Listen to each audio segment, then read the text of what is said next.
Welcome to the Long Island Big Book Workshop. My name's Taylor and I am an alcoholic. Could we please have a moment of silence followed by a serenity prayer?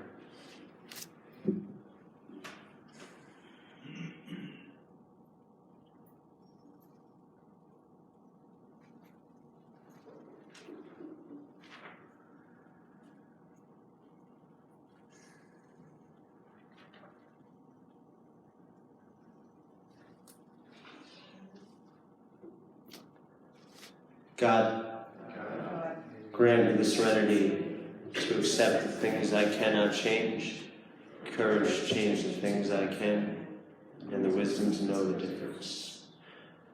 Right.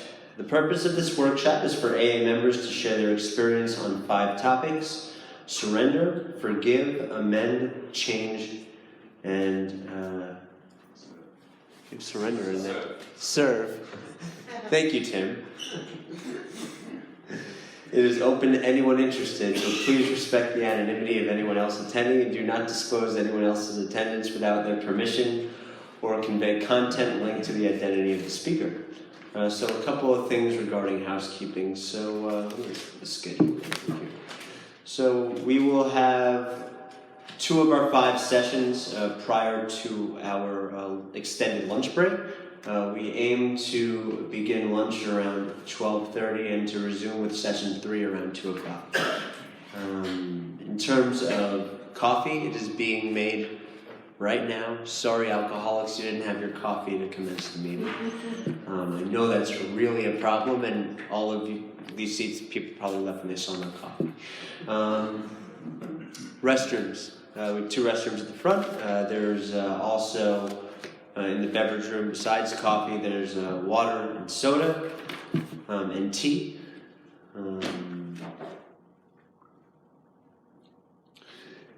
For those who would like to contribute and have not yet, there is a $5 suggested donation, however, not required if you're not in a place where you're able to do that. Just please make sure to see the registration table. Even if you were here yesterday, we still need people to sign in to the facility sign-in paper, which is at the registration table. Just a fire safety thing that they've requested of us. Later on, after our final session, which we plan to close this whole shindig around 6 o'clock, we will all be going to have dinner at a place to be announced, probably some diner hopefully in the area. Last night we went to Candlelight Diner. We may very well do that again tonight, but we'll keep you posted on that one. We have a pack of readings for each session that will be made available online. For all those who did the pre-registration, should have had those readings emailed to you. Please check your spam folder. To kick us off, here is a reading for this session on the topic of surrender. This is from page 58 of the book Alcoholics Anonymous. Those who do not recover are people who cannot or will not completely give themselves to this simple program. I now invite you to welcome 4 speakers who will be sitting up here for session 1. We have Joe, Paul, Bill, and Ava.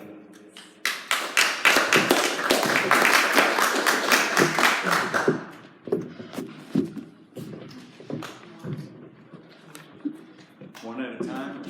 All right.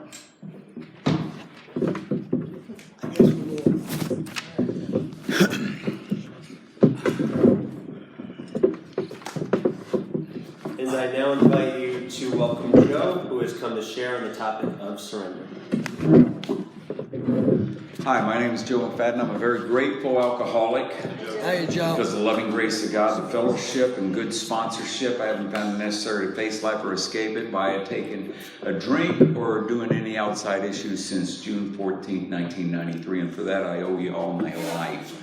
I'm here this morning to talk on the topic for 15 minutes of on surrender. And, you know, that doesn't come very easy to an alcoholic. I heard the saying that an alcoholic is someone who can be laying face down in the gutter puking, looking down on the world.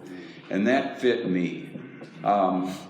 Surrender, here's the deal with surrender.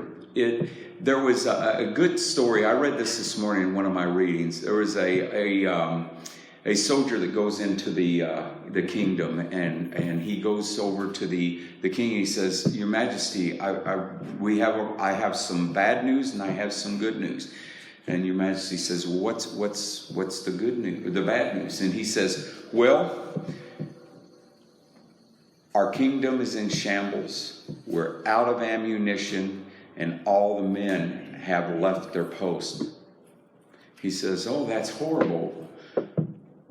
And he says, "We're not going to be able to defend ourselves against the barbarians." And the king says, "Well, what's the good news?" And the soldier looks at the king and says, "There are no barbarians." You see, most of my life, I've been fixing problems that didn't exist. And a surrender, another thing is, the word surrender will not be found in the first 164 pages. They use the words abandon ourselves, and concede. And that's what I'd like to kind of form this talk around, is those two words, abandon. You get the word abandon, and on page 17 we talk about the great ocean liner, and I think about that movie, The Titanic. Abandoned ship, abandoned ship. With alcoholics, we can be drowning in the seas of alcoholism, but we're not going to abandon ship. And what I found is I've had to do in my life, my sobriety has been nothing more or nothing less than an endless series of internal surrenders. And those internal surrenders, I have to tell you, sometimes they were indistinguishable. A internal surrender between a spiritual awakening and a nervous breakdown look an awful lot alike when you're in those. They really do. But I also was thinking, as a class of people, there is not another class of people in the planet that know about surrender better than any of us. And I'll tell you why. The best example I've ever had of surrendering is if somebody was drowning and they couldn't catch their breath, and they're there and they're just really, and then finally you're going to die, and so you just surrender and you relax. That's the way my decisions have been my whole life. The surrendering that I took when I came to Alcoholics Anonymous was kind of like whenever I was drinking, and things name of my home group when I lived in Washington, D.C. was a Slow Learners group of Alcoholics Anonymous. It was a men's group. We're slow learners, but we're faster forgetters. I would swear I would never drink ever again. And I would take a pledge with my wife, with the priest. I'd get the kids alone and say, "Daddy's never drinking again." And I meant that. And if you hooked me up to a lie detector test, I would pass it. I was never going to drink again. But I never had the power to keep that up. I would always surrender to alcoholism. Now let's get this connection. I would surrender to the drink. Why would I surrender to the drink? Because I had nowhere else to turn. I remember nothing treats alcoholism better than alcohol until it doesn't. You see, the fatal progressive nature of alcoholism is such that it makes you feel that euphoric omnipotence when you first drink. Boom, you get it. You feel good. You love everybody. You feel at peace. These feelings of isolation and difference, you don't have anymore when you drink. And I would surrender to that. But eventually what the alcohol was doing for me, it started doing to me. And there's something that long before I became a pickle, I kept thinking I was a cucumber. And the surrendering was, in my mind, I know I look like a cucumber, but I'm a pickle. And the surrendering would always go back to the bottle, and I'd pour that ignorant oil on me, and it would just kill me. It wasn't until I hit a point of that pitiful and incomprehensible demoralization that I really started taking this. You see, if the alcohol was getting between me and you would go. No matter what, I would always choose alcohol. I would drink no matter what I would drink, and I could never stop drinking. And the more I drank, the fewer and fewer choices I would get, but I always chose and surrendered to the alcohol. I didn't have a choice, but I thought I had a choice. I had a mind that would tell me I was making a decision. You see, I would always surrender to the alcohol. And I always thought that I was making that decision. But I have a physical allergy. Once I put it in my body, I manifest a phenomenon of craving, and I have to drink. But when I'm not drinking, if I don't put it in my body, I'm not going to have that compulsion. So when I don't have that compulsion, then I shouldn't ever drink again, right? Well, the thing about alcoholism is you have the mental obsession, and that's what I would surrender to. I didn't have a defense against that. When I came into Alcoholics Anonymous, I had tried everything. I tried romance, finance, I tried everything trying to get me to feel better, and nothing would work. And I'd surrender to any new idea. I would see people on TV and I'd go buy their book, I'd go to their treatment center, I would go try everything. I've been dipped, dunked, and sprayed by the best. I've laid my hands and earnestly speaking in tongues trying to get that, and I would surrender to that. But why wouldn't I surrender to this simple program? You see, Alcoholics Anonymous has a 100% success rate, and what the reading that we had this morning tells us that.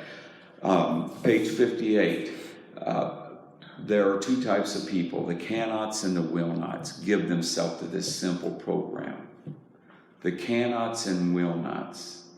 They cannot or will not give themselves completely to this simple program. Why not? That's the surrender there. Why not? Why, if you had cancer and you went into a doctor and he would say, hey, we have a cure for this, it would mean that you would have to go to a meeting, get there about 15, 20 minutes early, try to help some other people.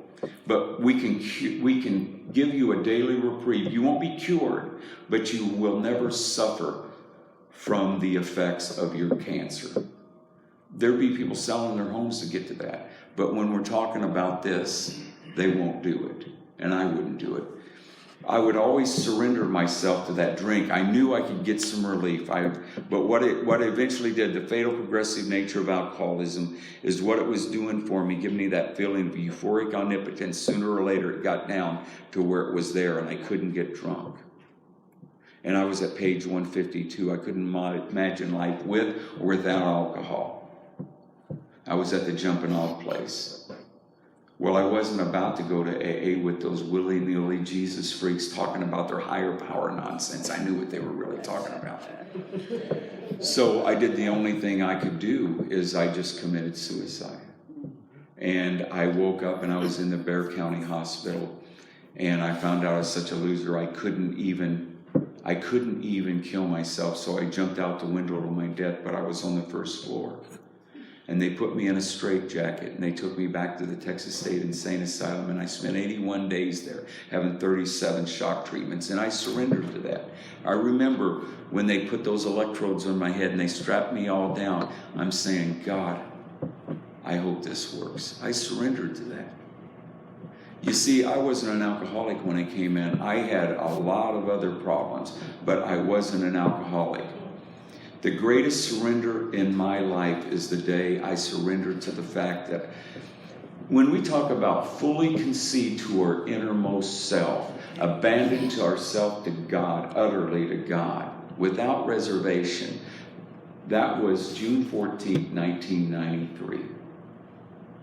And I don't know how it happened, but the grace of God opened up in my life, and I started getting movement at that point. And there's a big difference. between admitting and accepting. You see, I admitted to the priest, to the wife, to the kids, to the probation officer, to the lawyers, to the courts, but I never accepted. You see, that's outward compliance. And we're talking about inward reliance. Going beyond the confines of mere rationalism, behind my head. And I did that June 14th, 1993, and here's what it looked like. I asked for help. That's what a surrender looks like. Asking for help. I asked for help. I called a man from the hospital after I could talk, and I asked him for help. And he told me he would take me on a spiritual journey of 12 spiritual surrenders called the 12 Steps of Alcoholics Anonymous. And he said at the end of those 12 steps, I would be changed. That if I could change, I wouldn't need Alcoholics Anonymous, but I would be changed. And the big book talks about being possessed by this power. Lack of power is my dilemma. And at the end of this, I had a personality change, and I'm not the same person I was. But I had to surrender to the process. And how do you surrender? I'll tell you. Step 3 is where the surrender is. And I got to say this, is the best advice I got when I was new is they looked at me and said, you little shit, this isn't Burger King. You don't get it your way. Said Alcoholics Anonymous I said, well, it's a simple program for complicated people. And they said, bullshit. Alcoholics Anonymous is a simple program for people who think they're complicated. He said, Alcoholics Anonymous cannot, will not, never has, never will, and is absolutely impossible to fail, provided you take some certain steps. And when you take those, you will have change. No one in Alcoholics Anonymous, if there are only 2 people who will not make it, it's the cannots and will nots. And I took the steps, and things started magnificently changing in me. You see, he told me, he said, Joe, the number 1 offender is resentment, right? What's the number 2? What's the number 3? And I have to tell you what I believe they are, is old ideas. He said, Joe, it's not an old idea if you still believe in it, if you're still letting them guide you. So surrendering those new old ideas were a big thing for me. It was like the surrender that I had to make was, at the end of the World War II on the USS Missouri, MacArthur was there, and Japan came up and they did a surrender. And when they were there to sign it, they handed the guy of Japan, the guy who was their representative, and they handed it to him, the unconditional terms of surrender. And he says, okay, and he picked it up and he started reading it. That pissed MacArthur off. MacArthur goes over there, rips it out of his hand, says, it's unconditional, sign it. If you got a good sponsor, that's what he's going to do. Now, what do I do? What do? We had an atomic bomb of alcoholism go off in our life. They cleared away the wreckage of the past. What do I like to do? I like to keep a couple villages of recreational depression, right? And go back and visit it and think about it and feel good with it. But they didn't do it. They cleared away, and today they're a superpower. And that's what we do here in Alcoholics Anonymous. I'd just like to say this, is if you want to know how to surrender, it's just this simple. 4, 5, 6, 7, 8, 9, 10, 11. And you don't have to ask somebody, hey, is that guy over there surrendered? I'm going to tell you how you know a guy's surrendered. He's got a gleam in his eye, he's smiling, he's trolling for newcomers. There's 2 types of meetings I go to. I go to meetings where I go to get fed, and I go to meetings where I go to feed. And I have to tell you, there are days I don't know which is which. And here's the deal about surrendering. You're going out there, you're here, and because we're uniquely qualified, the thing you hate the most about yourself is the very thing that makes your life, and you've been divinely qualified to reach and save someone else's life. It's as though we hear the silent screams of other souls. And we walk in and we hear them, and we reach into their consciousness, a dark cavern, and we reach in there and we can hear it. No one else can hear it. Not the priest, not the psychiatrist, not the doctors, not the family, but we hear it, and we reach and we grab their finger tips, and we lock their hands, and then we grab them like that, and the sunlight comes up and hits their wrist, hits their elbow, hits their shoulders, and then they come out, and you see the chin, and then when the sunshine hits the face, we find it was us that we were pulling out. Good is the enemy of the best. And ladies and gentlemen, Alcoholics Anonymous is first class, and it's given me the best. Thank you.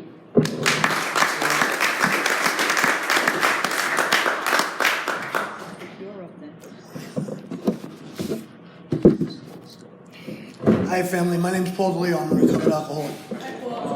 Thank you, Joe, for sharing your experience with us. Surrender. When I got here, I did not believe in surrender. I come from Brooklyn, we don't surrender. We go out fighting. Someone helped me tremendously on my early journey, and he gave me a new definition of surrender. Joe just touched on it. To surrender is to come over to the winning side. I thought it meant give up. I was not going to give up. When they gave me that new definition, I became a lot more willing to try to move forward. And it was a fight. It was a struggle from beginning to end. But when I learned about to concede, again, another word that we use instead of surrender, and I never realized surrender isn't in the first 164 pages. But to concede, I didn't really know what that meant. I thought it meant to give up, but to concede is to admit under pressure, or to admit reluctantly. You know, when a guy is wrestling and he gets pinned down and he taps out, he concedes. He didn't want to, but he had no choice. That was what it took for me to surrender. There had to be nowhere left. I had nowhere left to go. My wife uses a statement which I steal from her occasionally. I had to come to the end of myself. Because until I was at the end of myself, I could not do this. And that was the beginning of a surrender for me. And what it meant in the beginning was that I was just going to trust someone else. The God thing wasn't going to work for me. Me and God had been separated for a long period of time, so I'm not willing to surrender to God. But I see these people in AA, and they seem to be living good lives. So I surrendered to my own group. And Group of Drunks became my sponsor for a while. And then they told me that if I followed the good orderly direction in our book, I would start to get better. So I surrendered to the good orderly direction that's in our book. And what happened was, at one point, I remember it pretty well. I had about 7 months of sobriety. The reason I remember it because it was on April 1st, because my sober date was September 1st. It was April Fool's Day. And I just was standing in my shower, and I stepped back and I said, oh my God, I'm not doing any of the stuff I used to do.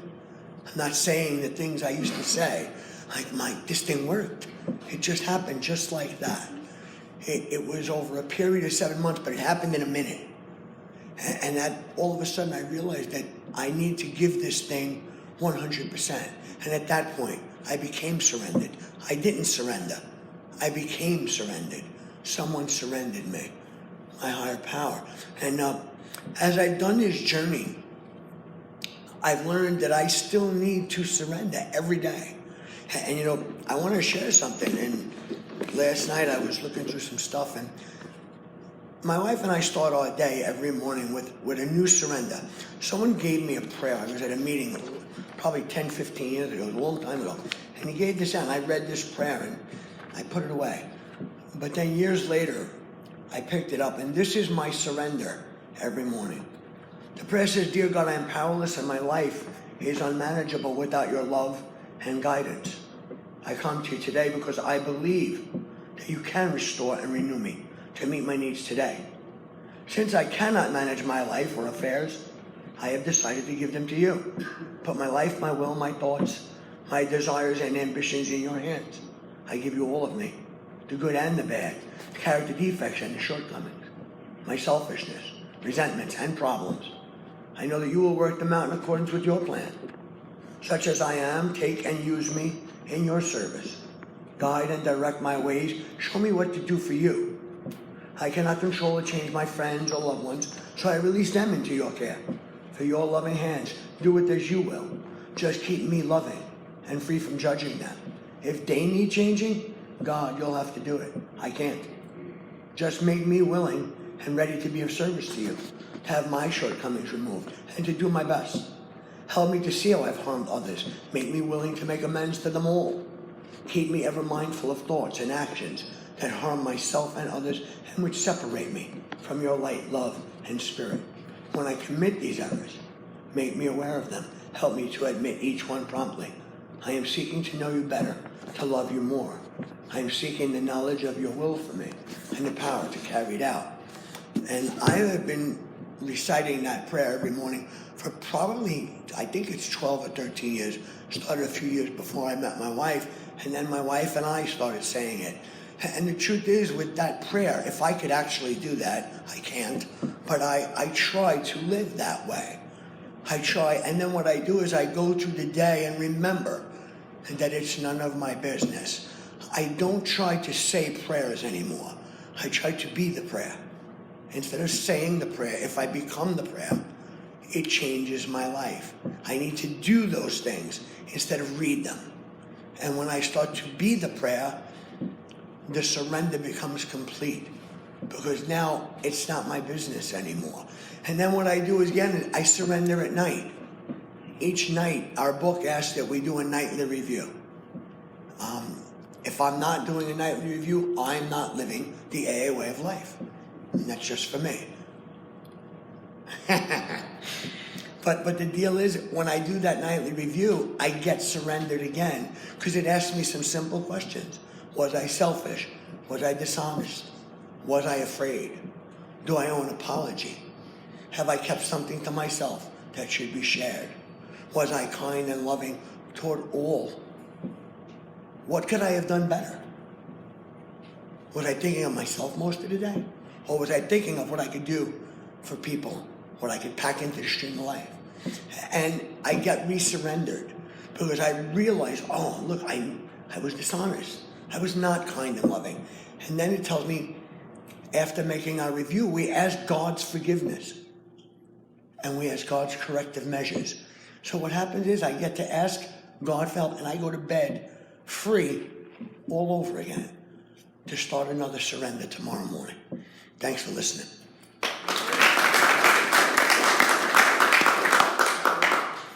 You're up. Hi, my name is Bill. I'm an alcoholic. Hi, Ava L. Nice to see you all here. I surrendered to the fact that I got up earlier and in a bigger hurry than I wanted to this morning, right? I could have chosen to stew on that for longer than the minute or two that I did, but I've learned through some of this process that we are exposed to, that I don't have to live or think the way that I used to.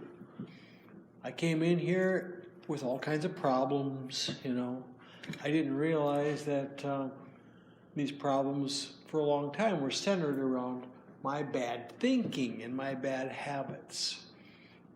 I came into Alcoholics Anonymous thinking that I had a problem with drinking. And I did, by all measures. What I didn't realize was how deep the problem was in thinking, and in this hole inside of me that was really a hole that I thought something outside of me or something that I could put through my head would fill. And I had to learn about this conceding to my innermost self, A, that I'm an alcoholic, and B, that I cannot fix this thing myself. Boy, that was the biggest conceding that I had ever faced. I can't do this myself. Because I think, like most of us, it's like we're taught and we believe that the solution is available if you just, toughen up, do the right thing, get the right information, suck it up, and go for it, right? I tell you what, I sucked it up and went for it about as much as anybody could go. But I didn't realize I was fighting something way bigger than me. I didn't realize. And there's still a sick part of me that wants to chirp away, even now, that says, you know what, I got this thing. We're talking about resurrendering, I'm often having to resurrender. And these days, I'm resurrendering my will. That's what I'm surrendering. When I first came in here, that surrender was pretty easy. Let's see. It was put to me very simply out of the big book of Alcoholics Anonymous. You know, continue the way I am, living in my step 0, step 1 stage, or accept spiritual help. And I tell you, I had heard that, but I didn't realize that it was that simple. There was always the yeah, but there's door number 3, 4, or 5. And being around and in love with AA as I have become, and being blessed with working with many, many people of various stages of sobriety, I used to think it was just me and like the newcomer mind who would say, help me, help me, help me, and then don't tell me what to do, right? It's all of us. Everybody that I have met in AA, no matter how much time or whatever spiritual garb they claim to be wearing, there's an element of that. And if I'm wrong, I hope to be, and I'd like to find that person. So I surrender to the fact that this disease is much bigger than I am. I surrender to the fact that these steps were available not to be academic. If they were, we have a friend in St. Paul, Minnesota. And by the way, I'm from Minnesota, and hi from Minnesota. And we have a friend in Minnesota who says, you know, there are times when life comes at us point blank. And it seems like we're reeling backwards and I'm in a reactionary position. That's the way I spent most of my life. Life's coming at me, I gotta run and defend, run or defend. And I've learned through this process that there's a different way to live. See, I had a living problem, not a drinking problem. And I'll tell you that I took a lot of other substances. And I do believe that AA is for alcoholics. And it took a while for me to learn that I have alcoholism, and I took drugs alcoholically. I had to surrender to that because I thought somehow I was special because I was like a dope Goliath, you know. And I'd go to AA, and, you know, some of these old timers, you know, they'd be patient, but, you know, I could see their patience was running thin with guys like me because I sobered up back in 1978. My lasting sobriety date at this point is May 5th of 1980. So even after I surrendered and I got it, you could see there's a gap in there. And that gap was me taking charge one more time, not surrendering to the process. Now, that was the time, those were times when I gave in to the chemicals. What about all the time since then that I give in to other things that I know I've learned aren't good for me, but I think I'm going to do them anyway? Now, we have a 10th step, and I'm a big believer in a 10th step and having a 10th step group of people that I trust and we are intimate with. And I call up and go, you know what this moron's thinking today? And I said that that's for effect. I don't talk to myself in my head that way anymore. I learned that words are very powerful, and how I talk to myself about myself is very important to change. And that was another piece of surrender. Oh, 2 hours left? Okay, thanks. I'll surrender to that. No, there was a lot of different things that came to me as the result of surrender come in the form of new awarenesses, new awakenings, and I used to call them lines to cross. You know, back when I came into AA, it's like, well, I'm not doing that. That guy's worse than me, right? As long as I'm on this side of the line, I'm good. And I would keep marching over these lines. So these are definitive things that I put in my head. And the same is true with surrender and with God. I've learned that there's no limit to the surrenders. There's no limit to the lines that I can march across. I draw the lines myself in my head. God is so much bigger than that. This program is so much bigger than that. My mind is just that small. One of the things that I love about Alcoholics Anonymous is the freedom to grow, the freedom to leave my pitiful thinking aside. Simple prayer that I I wasn't going to do this, but it looks like I am. A very simple prayer that my wife and I say every morning together. And it's coming out of the big book, so you can reconcile it out of here. It might be true. God, please give us the strength and direction to do the right thing, no matter what the consequences may be. Help us to consider others and not harm them in any way. Help us to consult with others before we take any actions that may cause harm. Help us to not repeat such behavior. Show us the way of patience, tolerance, kindness, and love, and help us live a spiritual life. I've surrendered to this being my new MO. This is the way I want to live, and this is the way you will see me by my actions, showing I'm willing to live this way. That is a big surrender for a guy like me. Thanks. Thanks, Bill.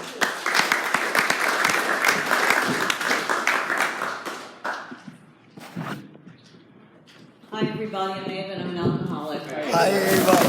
This morning, great to hear everybody's comments on surrender. When I was newly sober, I used to say, when I got sober, or I didn't get sober to do X and Y, like I made a decision. And in retrospect, I was surrendered by alcohol and by the way that I lived. It was like a dog with a bone. When it let go, it finally let go. The circumstances which surrounded me getting sober, my girlfriends, my two best girlfriends, it was the 80s, we had very big hair, we probably couldn't fit in this room, and we were disco girls and the whole thing, and they were really worried about me because I had been reduced to just a shell of a human being. And they set up an intervention under the guise of, come see the new house. It's actually right up the road, cul-de-sac, the whole thing. The good girlfriend's right up the road over here. And so I said, okay, I'll go. And what they had done was they had done their homework that week and they had scheduled an intervention. And after dinner, they cornered me. That's my experience. I had no resentment. I pull up in the cul-de-sac, the girlfriend with her new engagement ring. I had no resentments when I got here. And they said, we're really worried about you. And they had approached me once before, but I couldn't hear them. And I was so tired. There's something wonderful about really just a bottom on alcohol and drugs. It's just something, what a gift. I thought it was the worst thing that happened to me. It was the best thing that happened to me because it got my attention. So after the dinner, I went and they said, call this phone number. And it was an intervention hotline. It was one of us who was doing service. And I got on the phone and I went into that room. Yeah, but I know what I'm doing. I'm going to move to California. I had a whole plan and all this attitude, unwilling. I got on the phone with this lady. I told her a little bit about my story, and she said something to me, and it cracked me open. And she said, people like you with a history like yours don't go to a meeting and problem is solved. And I don't know what happened. And I said, okay, I'll ask for help. And I felt the weight of the world lift off of my chest. And I went from being unwilling to do something to being willing to do something. And I think that is a grace, a gift from God. And it did not originate out of Ava. It came from the little I, not from the big I. And that was a gift.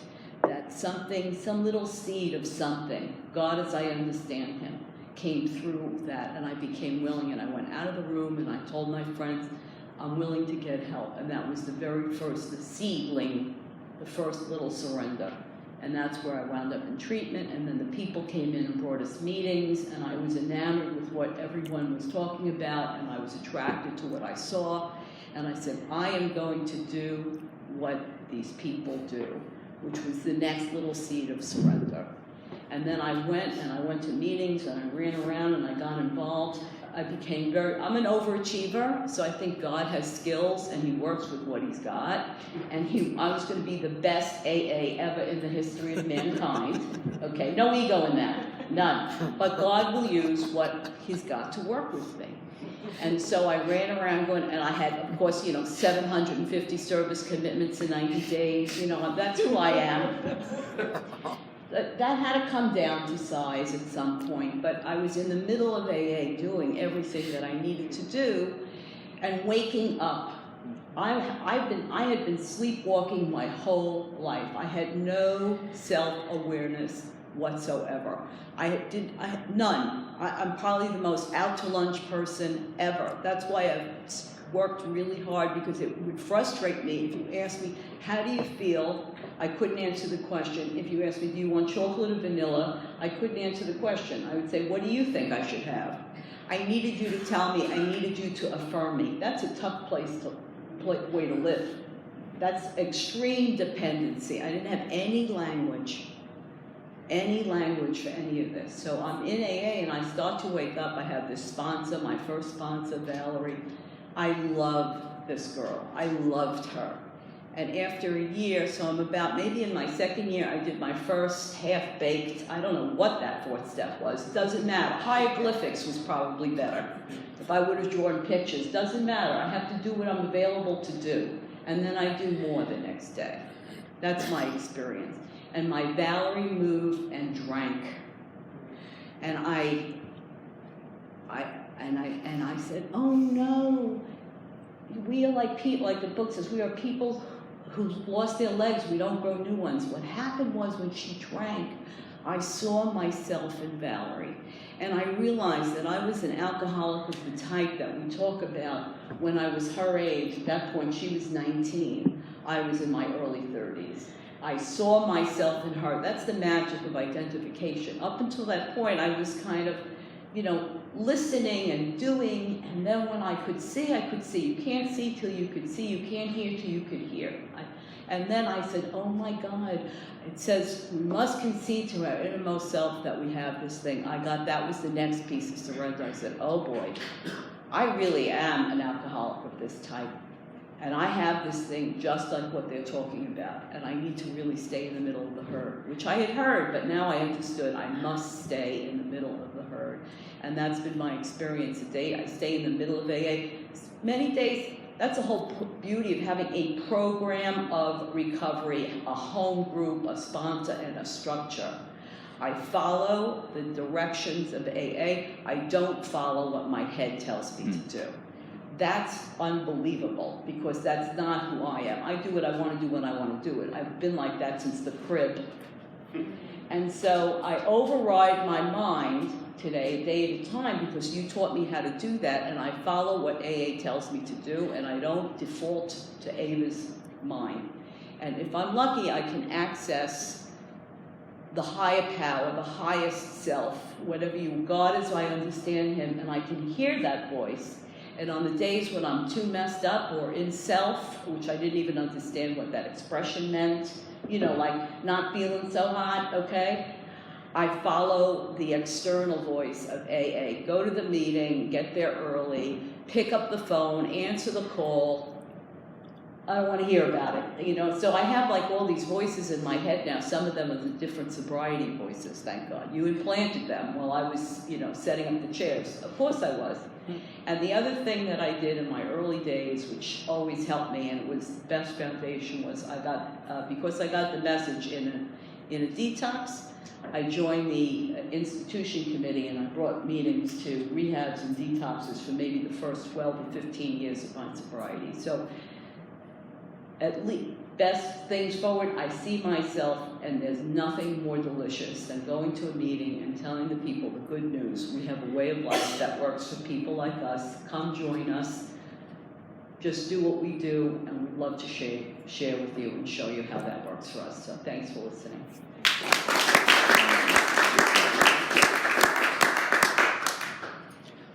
Thanks to our speakers. It was wonderful to hear you.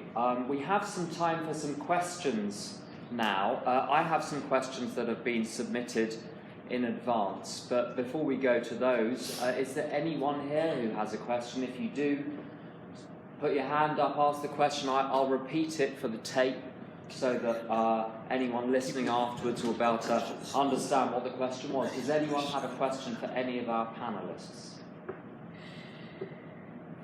Don't be shy. The lady. Yes, my name's Debbie. I'm an alcoholic. Hi, Debbie. I wanted to know about the drug. Because right now in our area is a massive opiate epidemic going on. And are we supposed to tell them, like, well, they say I never drank alcohol. So sometimes I direct them to another fellowship that uses alcohol. But what am I supposed to say? I work in a treatment center, so, you know, I get that question a lot. And old time AA says, no, if you didn't drink, this is not the place for you. So So for the tape, the question is, if I can summarize briefly, is about how we handle people coming to AA who are suffering from opiate addiction, which is a big problem in this area. So over to any of the speakers. That's a very good question. And we have the responsibility pledge that when anyone anywhere reaches out for the hand of AA, we want AA to be there, and for that I am responsible. So how do you reconcile those two, your question and that statement? As it was my understanding, that was concerning the seventh tradition. And if you want to be responsible, the irresponsible become responsible, you put more than $1 in the collection plate. It had nothing to do with the singleness of purpose. That being said, I'm a big proponent of the singleness of purpose. There are over 442 different 12-step, anonymous 12-step organizations. I spoke at a state convention in Texas, and I had several of the people from General Service Office there, and I asked them, there are over 800 people who have written permission from GSO to use the 12 steps. And the only thing different is powerless over alcohol. We go from emotions to diabetes, to drugs, to heroin, you name it, we have an anonymous program. Why isn't there just one big tent called AA? Anything anonymous. Why? The reason why is the single most important aspect of Alcoholics Anonymous is that of identification. It is not about education, it's not about information, it's about identification. I'm going to tell you how important this is and why I am so emphatic about this. Dr. Bob could not stay sober. And on, I believe it's page 180, he asked that he met a person. One might ask, he says, what it was that this man said and he had been using the exact means that I've been trying to employ to stay sober. One might ask, what was it that he said that made the difference and I finally got sober? He said he talked about alcoholism not from something that he read, but from his own experience. I have a home group. That's how important it is. I have a home group. It's a closed meeting of Alcoholics Anonymous.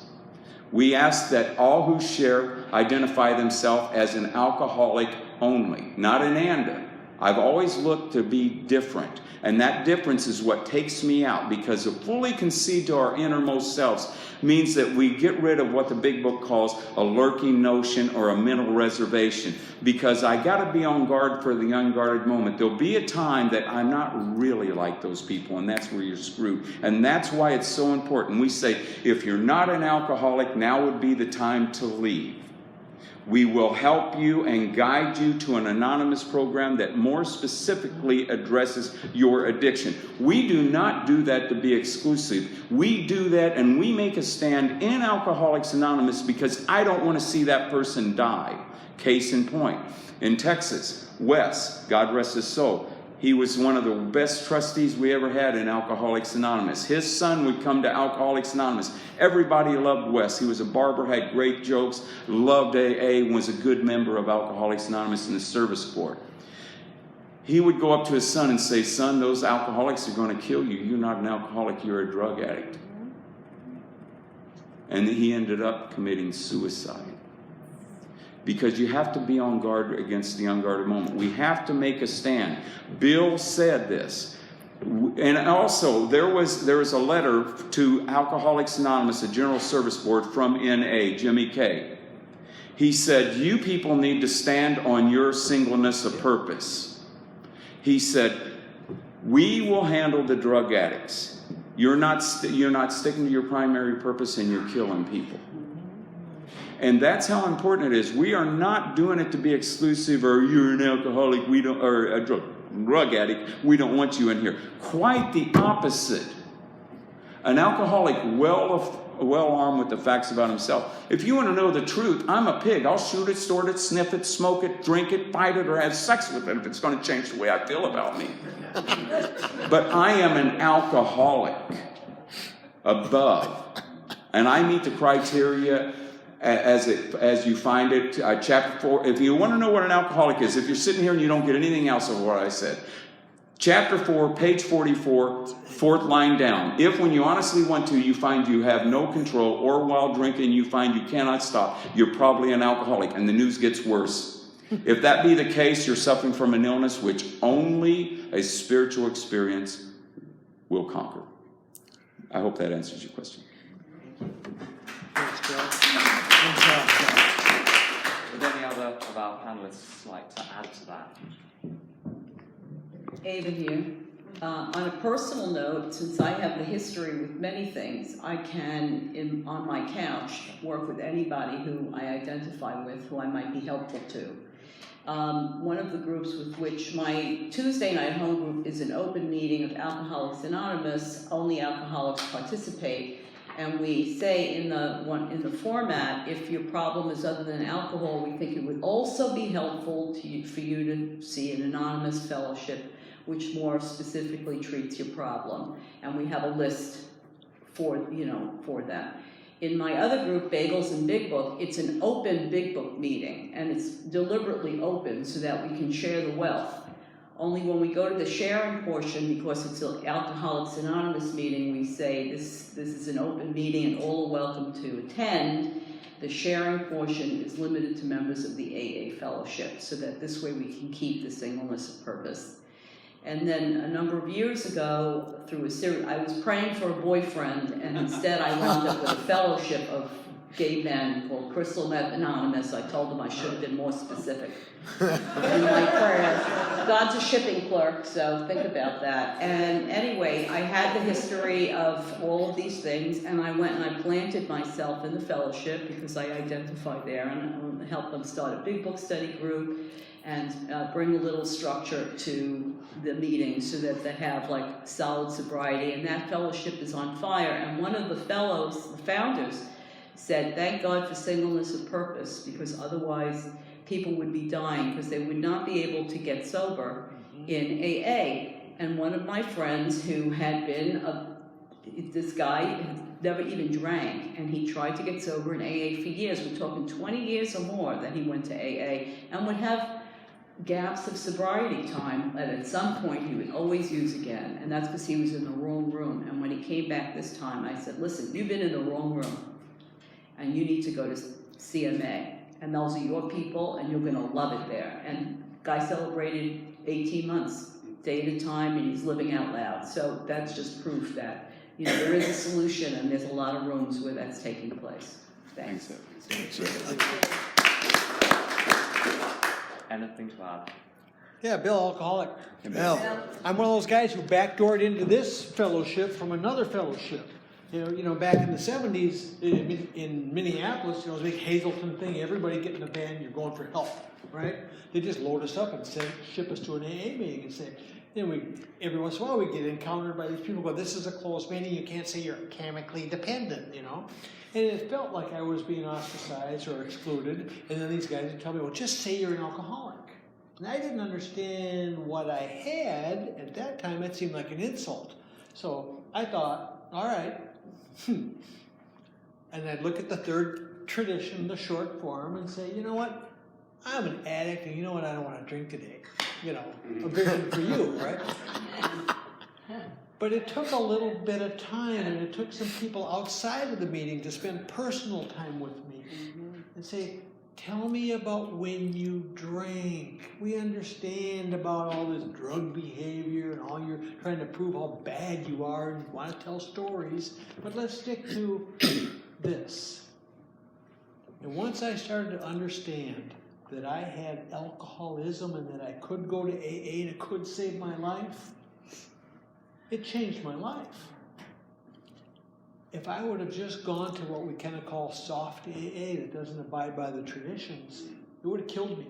I know it would have killed me because I would leave those meetings thinking, I don't belong, even though I tried to belong.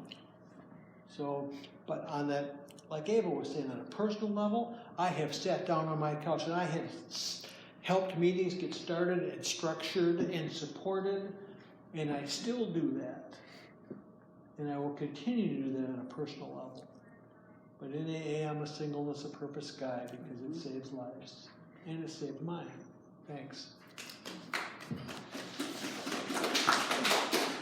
Hi, Paul, alcoholic. Just a quick one. Our panel did very well with that, but it's my personal experience. When I got here, I was a member of the ANDA. I was an alcoholic ANDA.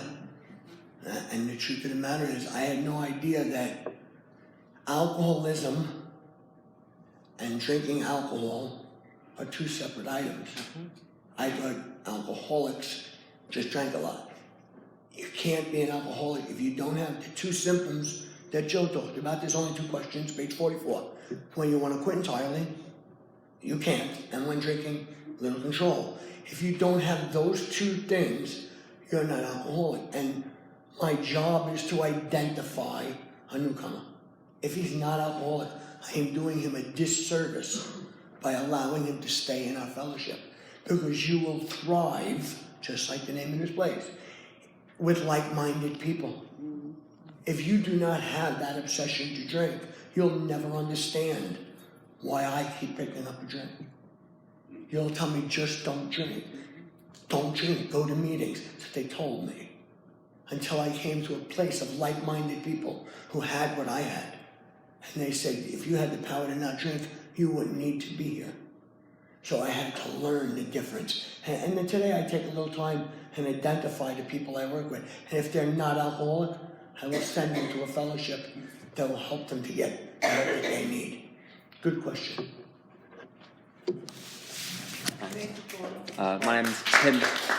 My name's Tim. I'm an alcoholic, by the way. Tim.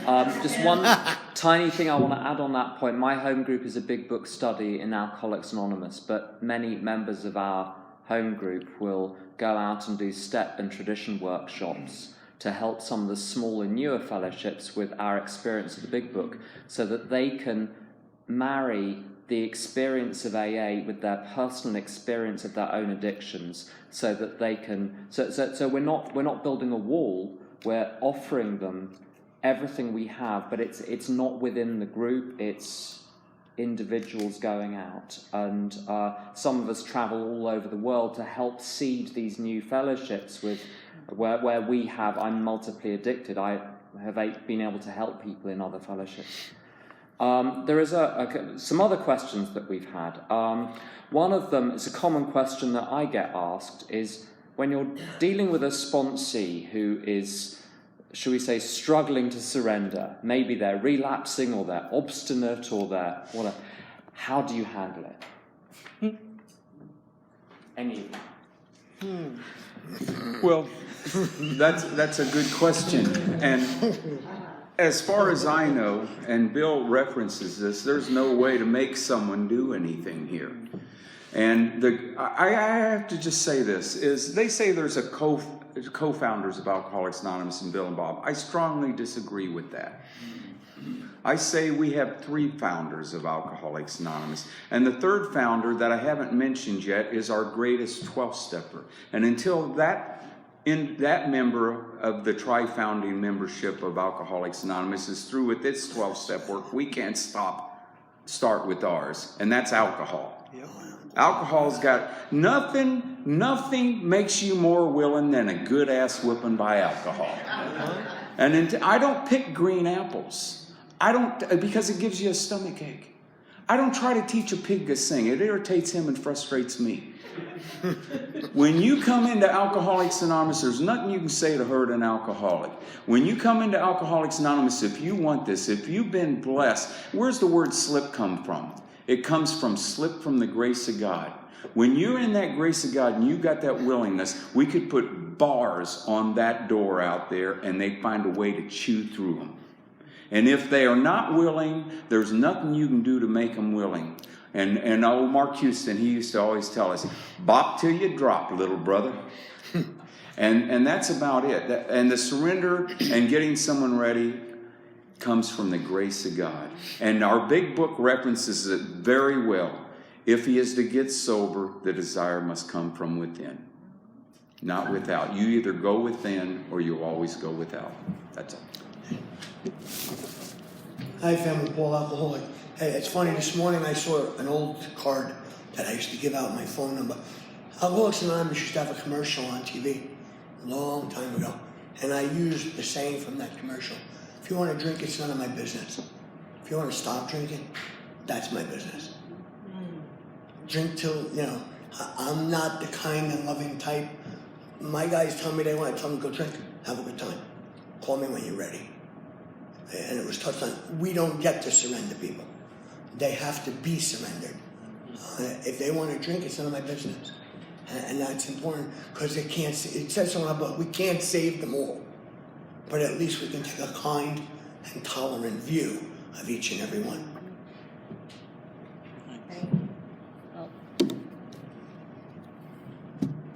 Sometimes I think that the perception is if you come to a couple of meetings of AA and then you drink again, that you relapse. And I have a different perspective. I think, because it's, not everybody's going to come to the first meeting and stop drinking, especially if they don't understand what's going on. So it's maybe when you've been here for a while and then you take your will back and you stop doing the stuff and you drink again. To me, that's a relapse. But when people come and audit AA and they mill around, they're just getting their feet wet. So I like to be welcoming and not critical and not judgmental and not punishing and not criticize them for drinking again, because that's what I do. Just encourage them to come back, to keep coming, to listen, to understand. Maybe get some outside help to help them understand what they're up against. Be encouraging. And my favorite newcomers are the ones who come and they're like pissed off and they're not willing, really. And they don't really want to get sober. They don't even know what they're doing in the meeting. And somehow you tell them, you know what, this is not for people who need it. It's not for people who want it. It's for people who do it. So I always say, you know what, you can act your way into a surrender by doing this stuff, even if it seems ridiculous. And those are my faves, because I meet them all the time, and it's possible, and they can act their way into a surrender. So that's what I do. Thanks. I remember telling Sam K in San Antonio, I said, you know what, screw AA and screw you, I'm going to go out and get drunk. He goes, I've been waiting for that to happen. I hope you get drunk, you little bastard. You want $20? I stayed sober a year to get you. I'm Bill, alcoholic. I find it funny that this question came up about some of the obstinacy and some of the obstacles that get in the way after sobriety. I think we've touched on a lot about coming into sobriety, but what about after the fact, right? I've been blessed to sponsor a whole lot of people who have had time and can quote this book verbatim, and they're nuts. So what do we do about that, And I had mentioned last night that I used to think it was kind of like the motto of the newcomer, help me, don't tell me what to do. That's even more the case with these mid to older timers that I run across or that God throws at me. I think it's punishment some days, but anyway, and it's a blessing other days. Really, it's a blessing overall, but it seems that way sometimes, But it's like the world's coming at us at this crazy pace, and it seems like it's a personal attack. And what am I going to do about this? And so I might say, well, did you pray about it? Well, of course I did. Oh, that's why you're agitated and doubtful, right? But I also understand that there's a piece of humanness that I need, and the 10-step talks about it. I need to spill some of this out loud. I need to have a sounding board. I need to see my words some days. I need to hear what Joe might have to say about what I just said. So I need the human element, because I can convince myself that I'm so spiritual. Me and God got this thing going on, and I don't need to get out loud with it. And that happens a lot. I get a lot of phone calls, and that will come out with a couple of simple questions like, did you pray about it? What did that look like? What? And it doesn't take a whole lot to determine that this ego, this disease, whatever you want to call it, has a grip, and that self-will has taken place, fear has taken over, and we're right smack dab in the middle of pages 60 through 63 again, even though we don't want to admit it. Thanks. Thank you.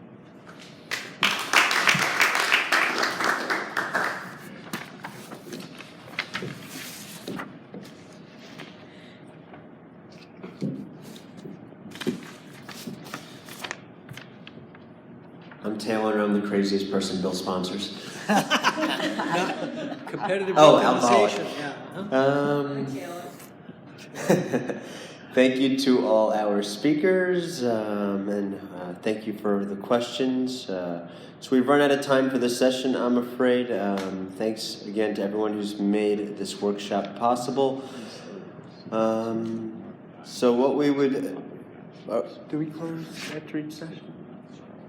So let's... well, first I'm going to say what we're going to do after we close, but we're going to have a 15-minute break after we close and resume at about 11:30. But let's circle up real quick, have a moment of silence, followed by serenity prayer.